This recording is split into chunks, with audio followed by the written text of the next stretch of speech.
Como colocar os seus contatos no painel Edge no seu Galaxy Tab A11 Plus.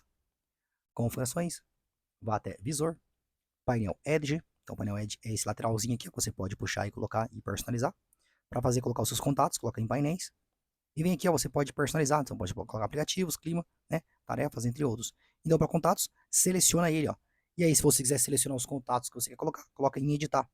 E aí você pode personalizar ele aqui, ó. No meu caso, eu não tenho nenhum contato. Então, esse aparelho é novo, então não tem nenhum contato.